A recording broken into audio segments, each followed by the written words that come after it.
Avval tadbirkorlar mahsulotga markirovka kodini 90 kun ichida qo'llashi kerak edi. Agar ushbu muddatda kod ishlatilmasa, yaroqsiz hisoblanardi va to'langan pul qaytarilmas edi. Endi bu muddat bekor qilindi. Shu bilan birga ishlatilmagan markirovka kodlari uchun to'langan to'lovlar yangi kodlar sotib olinganda hisobga olinadi. Kodlar uchun to'lov faqat ular mahsulotga qo'yilgandan keyingina amalga oshiriladi. Ilgari tadbirkorlar mahsulot chiqarilmasa ham oldindan to'lov qilishga majbur bo'lgan edi. Bu yangilik ayniqsa kichik va o'rta biznes uchun moliyaviy yukni kamaytirdi va jarayonni adolatli hamda qulay qildi. Agar siz tannarxi past mahsulotlar, masalan, lampa yoki 7,5 ming so'mgacha bo'lgan dori vositalarini ishlab chiqarayotgan bo'lsangiz, markirovka kodlarini bepul olasiz. Agregatsiyalash tizimini joriy qilish muddatlari ham uzaytirildi.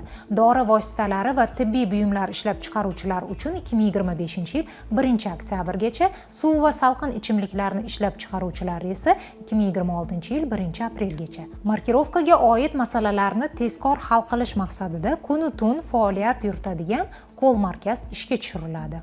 2026-yil 1-yanvardan boshlab soliq organlari raqamli markirovka qoidalariga rioya qilinishini masofadan nazorat qilishni boshlaydi. Tekshiruvlar tadbirkorni chaqirmasdan va uning faoliyatiga aralashmasdan fiskal chek va elektron hisobvaraq fakturalarni tahlil qilish asosida amalga oshiriladi. Agar axborot tizimi tomonidan qoidabuzarlik aniqlansa, tadbirkorga uni bartaraf etish uchun avvalo ogohlantirish yuboriladi. Takroriy qoidabuzarlik aniqlanganda esa yana bir marta ogohlantirish beriladi. Faqat 3-marta qoidabuzarlik aniqlanganda jarima qo'llaniladi. Avvalgi tartibga ko'ra esa ogohlantirishsiz jarima qo'llanilar edi.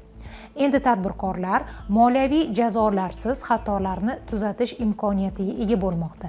Raqamli markirovka qoidalariga rioya qilishning masofaviy tekshiruvlari doirasida 2 marta ogohlantirishdan so'ng jarima qo'llashda yumshatilgan yondashuv joriy etilmoqda.